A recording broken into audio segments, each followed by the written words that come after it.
खुंग्रिं primary आरो सान्थिपुर प्राइमारिनि जोंनि बिपिएफनि दैदेनगिरि आरो चिरां जिल्ला बिपिएफनिनो दैदेनगिरि बिन्दाव आदा नाजानायाव आरो डक्टर सांग्रां ब्रह्म बिथांमोननि नाजानायाव दिनै मोननै प्राइमारियाव बिजय उत्सव देरहासारनायनि जों मोनसे बाइक रेलि हान्जा सुरदोंमोन आरो बे हाबाफारियाव फ्राय 1500निबो खाथियाव बाइकफोरा बाहागो लादों आरो जोंनि लाइमोन आरो जोंनि साबायखर बावग्रोबाय बिटिसिआव 15टा समस्ति दङ आरो 15टा समस्तियाव बयनिफ्राय बांसिन भट लानानै सिडली चिरांनि जोंनि बिपिएफनि केन्डिडेट मानगोनां पानिराम ब्रह्म सार बिथाङा देरहानो थांगासिनो दङ आरो खुंग्रिं आरो रुनिखाता ओनसोलनि रायजो राजा बिथांमोनहा जोंखौ गामि गामि बरायदों आरनायजों बरायदों गामिनि रायजो राजा बिथांमोनहा मान होदों आं बिनि थाखाय रायजो राजा बिथांमोनखौ साबायखर थाबाय आरो रायजो राजा बिथांमोनहा बुंदों फैबाय थानाय 9 तारिखआव बिथांमोनहा नांगोलनि सावगारियाव भट थुनानै मानगोनां पानिराम ब्रह्मखौ देरहासार होनो थाखाय बिथांमोनहा जानजि खाफ्राबाय आरो जोङो देरहानो थांगासिनो दङ ओमफ्राय मानाव गेदेर हाग्रामा महिलारि सारनि दैदेननाय जोंनि बिपिएफ दोलो आरो आसामनि स्टेटनि chief minister doctor Himanta Biswa Sharma बिथांमोननि दैदेननायाव एनडिए हिसाबै बिटिसिनि 15टा समस्तियावबो 15टायावबो जों देरहासारनो थांगासिनो दङ दिनै इउपिपिएल बिथांमोनहा देरहानो थाखाय गेलेयाखै होनदों जायगा जायगा इउपिपिएलनि दैदेनगिरि बिथांमोननिफ्राय जों खोनादों बिथांमोनहा देरहानो थाखाय गेलेयाखै जोलैयाव थाथों होननानैसो गेलेदोंनो दा इउपिपिएलनि दैदेनगिरि बिथांमोनहा देरहानो थाखाय जुजियाखै बिथांमोनहा सारभाइभनि थाखायसो बिथांमोनहा जुजिदों होननानै इउपिपिएलनि दैदेनगिरिफोरा बुंदों दा मानाव गेदेर हाग्रामा महिलारि सारा बिथांनि दैदेननायाव बिपिएफ आरो एनडिएनि केन्डिडेटफ्रा जोंहा 15टायावबो 15टा देरहानो थांगासिनो दङ आं बिनि थाखाय साफ्रोमबो बिटिसिनि रायजो राजा बिथांमोनखौ साबायखर बावबाय आरो 9 तारिखआव नांगोल आरो एनडिएनि केन्डिडेट बिथांमोननो भट होनो थाखाय सारा बिटिसिनि रायजो राजा बिथांमोनखौ खावलायहरनाय थाबाय सरकार दाखांनायनि उनाव साबेसे समस्ति मोनगोन आन्दाज खालामदों मानाव गेदेर हाग्रामा महिलारि सारनि सायाव सोनारदों आरो मानाव गेदेर हाग्रामा महिलारि सारा सिगाङाव देरहाग्रोनो हो बेनि उनावनो जोङो गोबां मा होनो बुरजा जों जेखौ लुबैदों जेखौ सानदों बेनिफ्राय बांसिन जोङो केबिनेट मन्त्रि जों मोनगोन होननानै मानाव गेदेर हाग्रामा महिलारि सारा बुंदों ओंखायनो जोंहा आसा दङ मोजां डिपार्टमेन्टखौ लानानै आरो बे ओनसोलनि बिटिसि ओनसोलनि लामा दालां बानायनाय इनफ्रास्ट्राक्चार डेभेलपमेन्ट बानायनाय भेन्सार स्कुलखौ सरकारि खालामनाय फोरोंगिरिफोर गैयिफ्राव फोरोंगिरि थिसननाय गोबां जेंना दङ बेखौ सुस्रांनो थाखाय मोजां डिपार्टमेन्टखौ जों मोनदों बेखौ जोंहा मानाव गेदेर आसामनि chief minister doctor Himanta Biswa शर्मानि सायाव जोंहा फोथायनाय दं बे गोबां मानसिफोर दं जायफोरा साख्रि मावो प्राइभेट हक सरकारि हक साइलेन्ट भटार हिसाबै बिसोरो दा थानानै दं बिसोरखौ मा खालामो इन्टेलेक्सुयेल आरो बुद्धिजीबि जायखौ होनो इंलिसाव विजडम पिपल अफ बिटिसि they are ready to cast vote to the NDA candidate and BPF candidate जाय मेलेमजिबि सानसुमै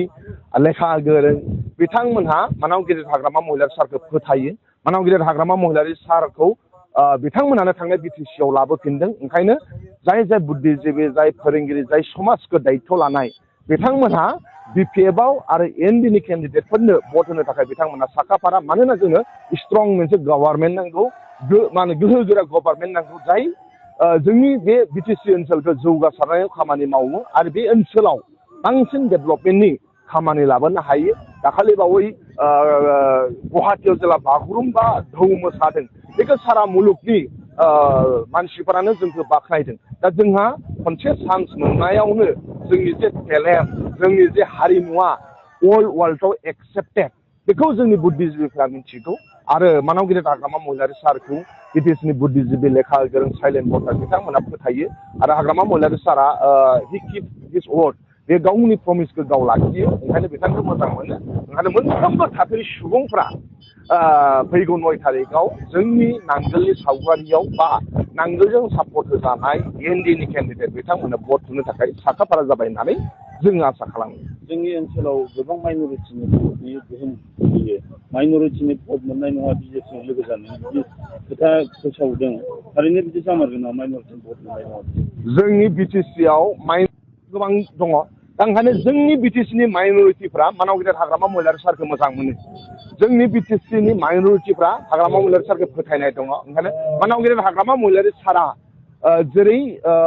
मा होनो बिटिसि जौगासारनायनि थाखाय स्टेट गभर्नमेन्ट बा सेन्ट्रेल गभर्नमेन्टजों थाफादों दा ओंखायनो बिटिसिनि माइनरिटिफोरा मुस्लिमानो जाथों बेनि ख्रिस्टानानो जाथों मानाव गेदेर हाग्रामा महिलारि सारखौ मोजां मोनो आरो मानाव गेदेर हाग्रामा महिलारि सारखौ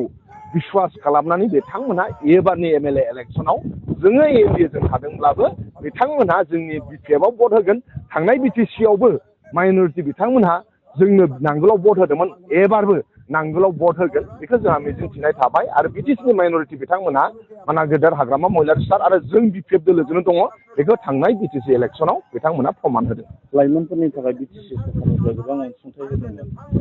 जोबनायनि उनाव माबायदि जाफिनगोन जोंनि थाखाय मोजां खबर जोंहा 15टा एलआइसि दङ मानाव गेदेर आसामनि chief minister doctor Himanta Biswa शर्माया बुंदों मोनसे एलआइसिआव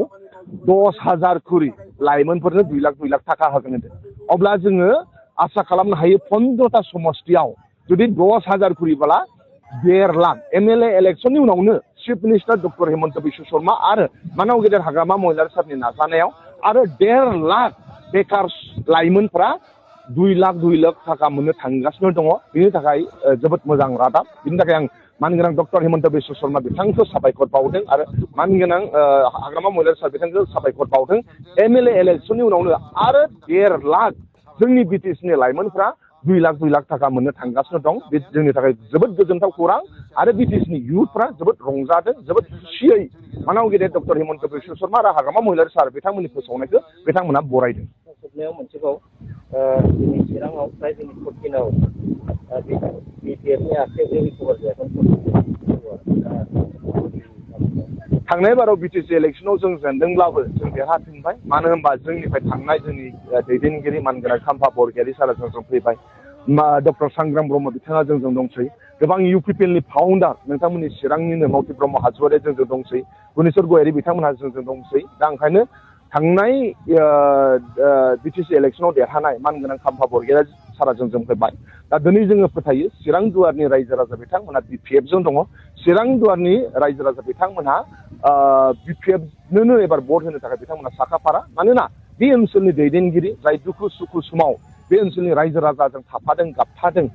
डक्टर सांग्राङानो जा खाम्फा बरगयारियानो जा बा गोबां दैदेनगिरि बिथांमोना जोंनि दिलाव हाबफैबाय आं बिथांमोनखौ बरायो आरो बिथांमोननि हाबफैनायजों लोगोसे आरोबाव बांसिन जों बिपिएफआ गोहोगोरा जाबाय ओंखायनो जों दा मिजिंथिनो हायो जों बिपिएफआ बांसिन सापर्टार बाव दंसै आरो बिपिएफनि सापर्टारफ्रा बाव बांसिन दंसै ओंखायनो बिथांमोनहा जोंनि जानानै खामानि मावगासिनो दं आरो जोंहा मिजिंथिनाय दङ एबारनि एमएलए इलेक्सनाव